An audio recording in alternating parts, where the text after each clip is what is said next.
after the Munich shooting last Friday, almost every other media outlet included the name Ali in the name of this culprit. The BBC didn't. You know, hours after the priest beheading yesterday, where we knew that they were shouting Allah Akbar, we knew that they were chanting pro-ISIS slogans, they were Muslims. They were beheading people, or at least slitting their throats. We knew it was an Islamist attack.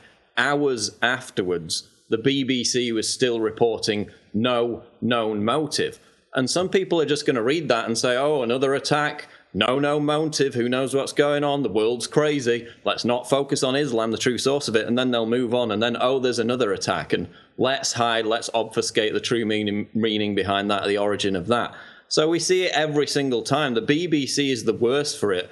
And I can read you something from the BBC yesterday. Listen to this. This is after, 4 Islamist attacks in Germany. This is a quote from the BBC, not The Onion. With 4 attacks in southern Germany coming shortly after the mass murder of 84 people in Nice, counter-terrorism officials are struggling to detect a common thread. Is there a single defining feature to these attacks that could offer clues on how to prevent more of them happening? Really? A common thread, Ezra? I wonder what it could possibly be. And yet they go on for paragraph after paragraph saying, who knows what this common thread could possibly be? Well, I'll give you a clue. It starts with is and ends with lamb. But they then even mention it, and they go on at length talking about how nobody knows what links these terrorist attacks, refusing to even use the word Islam. It's absolutely insane, and it's so blatant now. It must take such incredible effort to turn yourself into such pretzels to say that. Now, Daniel Pipes talks about what he calls the 5P professionals: the police, prosecutors, the press, politicians, and professors. These 5 different elites who were all in on this obfuscation, this cover-up. Let me quote to you from the Bavarian interior minister after the first suicide bombing in German history. This is in the New York Times. Let me just read this to you, Paul. We still don't know whether the offender only wanted to commit suicide or whether it was his intention to kill other people as well, Joachim Herrmann, the Bavarian interior minister, said at a news conference.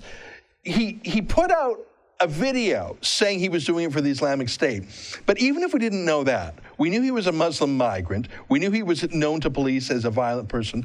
But he went with a homemade bomb full of shrapnel, and the chief executive in charge of protecting people says, well, who knows? Maybe he just wanted to commit suicide. We don't know he had any foul intentions to others. How can you say that? The disrespect you have for yourself is one thing, but you disrespect your voters, your citizens. You disrespect police. You disrespect everyone. You're mad. And yet he's the boss of the Interior Ministry. It's absolutely incredible. He went to a festival that was packed with people. He couldn't get in. If he had detonated his bomb inside the festival, many people would have died. Thankfully, he only succeeded in killing himself. But again, you can look at it, the same thing with the priest beheading. They're already coming out and trying to claim that this guy was depressed and that was the main motivating factor behind the attack, despite the fact that he's chanting Allah Akbar, pro-ISIS slogans. ISIS has claimed responsibility.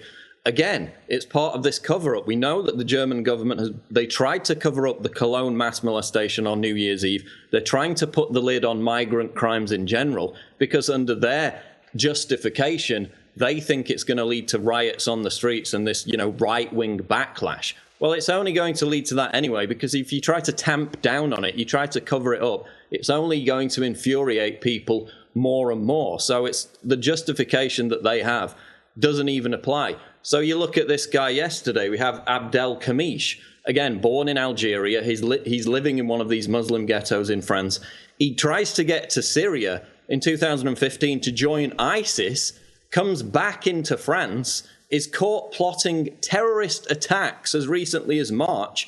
They put an electronic tag on him. They say, oh, by the way, since you've got such a great sob story, since you say that you're not an extremist, which is what he claimed in front of a judge, we're going to let you go out for 4 hours a day without this electronic tag. We're not going to watch you. So he was actually allowed to be completely free, not under surveillance, for 4 hours a day in the morning between the hours of 8:30 a.m. and 12:30, which is when he carried out this attack. Again, the media reports it as, oh, he was depressed, he couldn't get along, he couldn't get a job, this is the main motivating factor. No. Look at what he said, look at what they did, look at how ISIS claims responsibility for it afterwards. This is a war, but the media won't admit that it's a war, because then we might actually have a chance of winning it. So long as they don't name the enemy, we can never win the war. Thanks for watching. Click here to never miss a Rebel update. Want even more of the Rebel? Well, click here to become a premium member.